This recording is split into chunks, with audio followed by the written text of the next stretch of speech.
Boker Tov, il est 8h, c'est l'heure du premier journal d'information ce matin sur Studio Kalita, relayé sur les ondes de Radio J à Paris. Le système d'hommes de fer israélien a intercepté ce matin vers 5 heures israélienne 4 missiles ou roquettes tirées à partir de la Syrie en direction du plateau du Golan. L'alerte rouge s'est déclenchée sur les localités du plateau du Golan et sur quelques localités israéliennes du haut de la Galilée. Peu après, on a pu entendre assez distinctement des bruits d'explosion ou d'interception. Mais ce matin, en dépit de ce brusque regain de tension, la vie poursuit son cours normal sur le plateau du Golan et les établissements scolaires seront ouverts normalement. Quelques minutes après ces tirs de missiles vers Israël, on a fait état côté syrien d'explosions entendues à Damas. On ne sait pas s'il y a un rapport direct entre ces explosions dans la capitale syrienne et les tirs à partir de la Syrie en direction du plateau du Golan. L'agence de presse russe Sputnik a affirmé ce matin que des systèmes de défense syriens avaient été déclenchés pour, je cite, repousser des cibles ennemies dans le sud de la Syrie. La chaîne Al Arabiya a affirmé ce matin que, selon certaines estimations, ce seraient des forces iraniennes qui auraient tiré ces missiles vers Israël. En mai dernier, il faut le rappeler, l'Iran avait déjà tiré pour la première fois en direction de positions de l'armée israélienne dans l'extrême nord d'Israël. Ce tir était intervenu alors 24 heures après qu'Israël ait déjoué l'envoi par l'Iran de drones piégés en direction du territoire israélien. Côté Israël, côté officiel, eh bien pour l'instant, on reste très prudent. On ne réagit pas à ces derniers développements. C'est seulement que le ministre de la Défense, Naftali Bennett, a entamé ce matin très tôt des consultations avec les responsables de l'armée pour gérer ces derniers développements.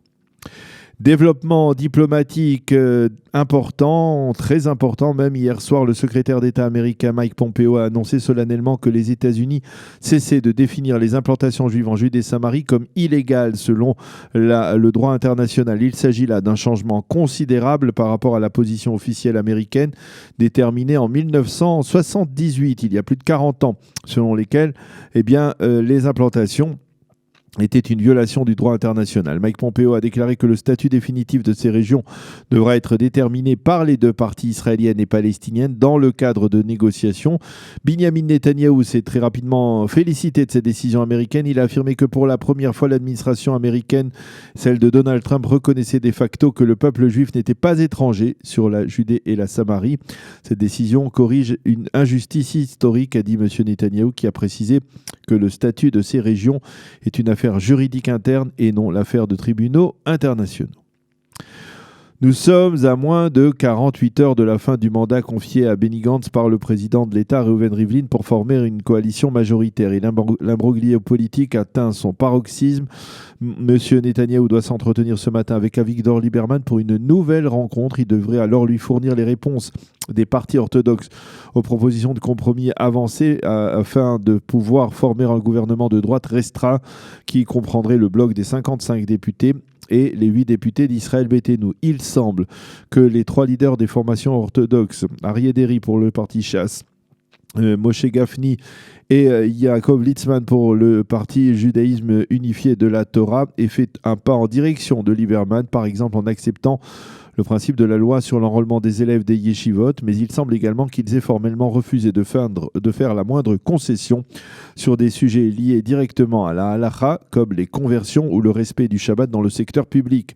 Cependant, selon certaines sources du côté d'Israël Beitenu, si les pourparlers en vue de la formation d'un gouvernement d'union devaient échouer jusqu'à demain midi, leur parti ne tendrait pas à participer à un gouvernement de droite restreint. Ces sources affirment que Lieberman n'écarte pas encore complètement l'option d'un gouvernement minoritaire soutenu de l'extérieur par les partis arabes, même si cette option paraît actuellement très peu réaliste, surtout après une altercation hier dans l'enceinte de la Knesset entre Benny Gantz et le député arabe israélien Ahmed Tibi.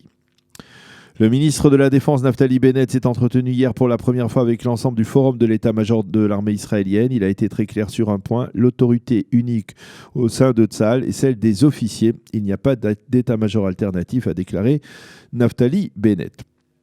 Et puis un mot de sport pour résumer une soirée, on peut dire, de rêve pour les amoureux du football et pour les inconditionnels de Léo Messi en particulier. Les équipes nationales d'Argentine et d'Uruguay se sont séparées hier soir sur le score de 2-2 après que Léon Messi ait marqué à la 91e minute un penalty pour son équipe et lui ait ainsi permis d'éviter une embarrassante défaite. 30 000 spectateurs ont rempli les gradins du stade de Bloomfield à Yafo pour ce match amical hors norme. Un match amical organisé, il faut le souligner, à l'initiative de Sylvain Adam, le milliardaire canadien qui avait fait venir à Jérusalem il y a 2 ans le Giro italien, et Dani Benaïm. Ils ont permis aux supporters israéliens de voir enfin sur un terrain de football israélien un match de très haut niveau.